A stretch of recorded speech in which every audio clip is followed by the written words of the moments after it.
现在正是放学的时间，看看眼前的豪车，不难猜测这是一所贵族小学。这时，一双破烂的布鞋出现在了镜头中。布鞋的主人名叫小迪，他很穷，穷到连脚上穿的鞋都是爸爸在垃圾场里捡回来的，因此和其他学生截然相反。他灰头土脸，衣着寒酸，所以我们很难把他和这所贵族小学联系在一起，因为这两者太过格格不入。于是他一直被同学嘲笑，被老师瞧不起。在这所偌大的学校里，只有这位名叫大花的老师真正的尊重他，关心他。小迪虽然出生在一个极度贫困的单亲家庭中，但爸爸却时常教导他：我们虽然穷，但不乱说脏话，我们不去偷，我们不去抢，不属于自己的东西我们不会拿。你要努力读书，将来做一个有用的人。爸爸在工地上班，虽说凭力气挣钱没啥可耻的，但是体格瘦弱的父亲却连卖力气的资本也没有。没劲儿回去歇着吧，这里不用你了。还要自己不吃饭，供儿子读贵族学校？我儿子也只是读普通学校，有什么分别啊？你只是个散工，凭什么？你怎么顶啊？顶得了？你顶不了。顶得了？你顶不了。顶得了。还好包工头是个嘴硬心善的好人，要不恐怕爸爸连搬砖都没人要。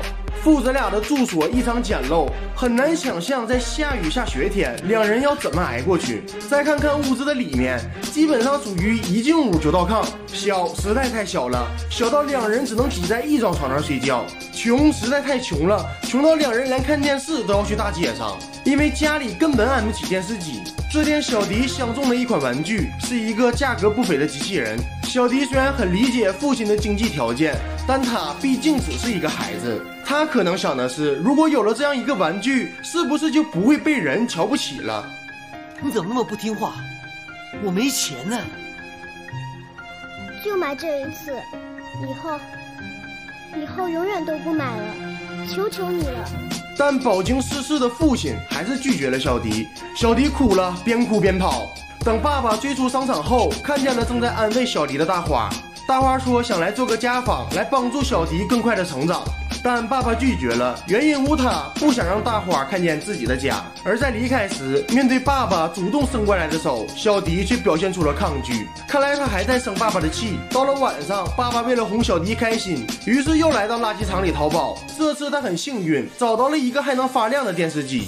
但他没有发现一艘圆形的外星飞碟正在缓缓升起，而在飞碟离开后，在原地留下了一个球形物体。爸爸把他带回到了家中，紧接着便又去工地上班了。小迪摆弄的小球还以为是爸爸带回来的新玩具，他左捏捏右揉揉，打在墙上还会弹回来，看起来是个好玩具。于是在第二天上学时，小迪带着小球去向同学们炫耀。不巧他遇见了富二代，富二代说，这又是你那个捡破烂的老爸淘回来的脏垃圾吧。小迪很生气，当场就要和富二代比划比划。不料富二代年纪轻轻就有了自己的保镖。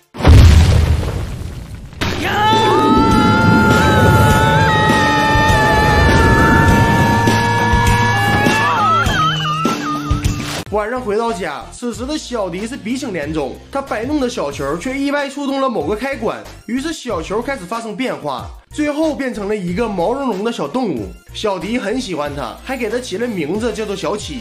小七不仅长得可爱，还具有强大的能力，比如它能让腐烂的苹果变得完好如初，就如同刚从树上摘下来的一样。小迪见状，感觉自己捡到了宝。第二天，为了测试小七的能力，小迪特意带他去招惹恶狗。面对恶狗挡道，小七丝毫不惧，3下5除2便解决了恶狗。小迪更加兴奋了，他甚至还带着小七一起上学，这下再也不用担心挨欺负了。这天正赶上期中考试，小迪向小七求助，帮自己拿到个100分。只见小七坐在马桶上，一通捣鼓后整出了一副高科技眼镜。紧接着在小迪考试时，从他的眼镜里飞出了很多只机器苍蝇，它们就如同无人机一样拍摄下其他同学的答案，再将画面传送到眼镜中。就这样，小迪可谓是下笔如有神，不出意料的拿下了100分。但小迪并没有满足，他又向小七提出了新要求，那就是在体育考试中也要拿到第1名。小七呢只是来者不拒，很快又在一番瞎鼓捣后，小七拿出了一双高科技运动鞋。小迪在穿上运动鞋后，好似变身成为了超人，人。在跳高测试时，他轻轻一跃就飞上了空中。之后在跑步测试时，他又像是变成了闪电侠，连跑步机都承受不住他的速度。接着在游泳比赛中，凭借运动鞋，他又轻轻松松得到了第1名。但这些超乎常人认知的现象遭到了老师的质疑，小迪对此感到愤怒无比，随即便和老师大打出手。最后在大家的注视下，小迪腾空飞到了天上，施展出了那招失传已久从天而降的掌法，而大家也被打得纷纷倒地。但这时小迪从梦中惊醒，原来这只是一场梦。但在梦中，小迪体验到了成功的快感，所以他下定决心要将梦境变成现实。于是他带着小启一同上学，但现实却和梦境截然相反。面对恶狗的阻拦，小七虽然勇敢上前，但却被一顿完虐。两人被一条狗打得鼻青脸肿。在考试前，小迪找小七变法宝，结果小七费个大劲儿，却只拉出了一坨粑粑。你怎么拿着一坨屎啊？屎？不会吧？不信你试试看。啊！恼羞成怒的小迪把自己的怨气宣泄在了小启的身上，可怜的小启沦为了杀气筒，被小迪折磨得狼狈不堪。最后的机会，给我开头！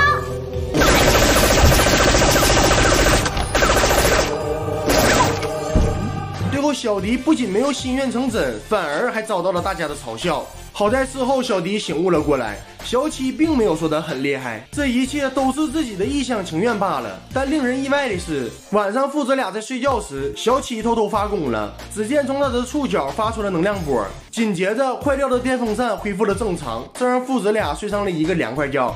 但发功也让小启变得虚弱不堪。几天后，小迪因为考试作弊被发现，导致爸爸没收了小启。两人约定，只要小迪考试及格，爸爸就会还给他小启。这天，小七迎来了考试，因为事前做好了准备，所以他也是胸有成竹。可这边的爸爸却发生了意外。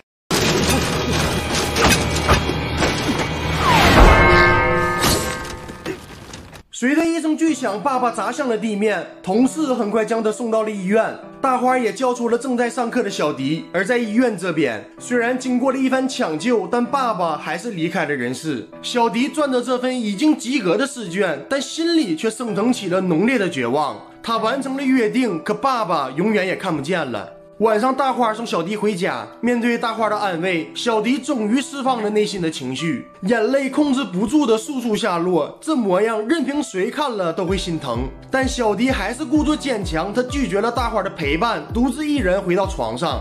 他想着，会不会自己第二天一觉醒来，爸爸就会死而复生，就会回到自己的身边。这边在医院中，小七从爸爸的背包里爬了出来，看着已经死去的爸爸，小七不忍心让他就这样成为一具冷冰冰的尸体。于是小七下定了决心，他要用尽自己的一切能量去救活这个为了孩子付出了一切的男人。第二天，小迪一觉醒来，他发现爸爸回来了，正睡在自己的身边。但小七却因为透支严重，虚弱到了极点。此时的小七黯淡无光，眼神空洞，头顶的触角忽闪忽灭，暗示着他正处在死亡的边缘。最后，小七化为了一个玩偶。但父子俩对此无能为力，小迪也失去了往日的活力，仿佛做什么也提不起兴趣。还好小迪郁郁寡欢的生活并没有持续多久。这天，小迪看见了窗边的作业本，他猛然想起自己除了伤心，还应该让爸爸放心。一个终日生活在痛苦里的人是不会得到他人的认可的。于是小迪开始发愤图强，一改往日的贪玩懒惰。凭借着努力学习，他很快成为了班上的尖子生。爸爸也和善良的大花擦出了爱的火花。但小迪也没有忘记小七，他一直把他带在身边，和他分享着自己的喜悦。有时小迪也会蒙住双眼，希望在松开手后就能看到活蹦乱跳的小七出现在自己的面前。正所谓念念不忘必有回响。这天，一辆圆形飞碟降落，从飞碟里跑出了一只毛茸茸的小动物，而它赫然就是已经死去的小七，并且它还带来了自己的同伴乌泱乌泱一大群。至此，全片结束，一个幸福美满童话式的结局，但其中的辛酸却也真实的让人难过。这部电影能让你笑，也能让你哭。当成年后的我们不再相信童话时，还请不要忘记年少时心里的纯真。我们在各自前途未卜的道路上奋斗，偷偷品尝着艰辛，也各自伪装着坚强。我们就如同一贫如洗但还要穿着破旧西服的爸爸一样，即使再难也不要丢弃尊严。这部《长江7号》既是给孩子们的童话，也是给成年人的谏言。每天一部好电影，不要忘记关注8篇老弟。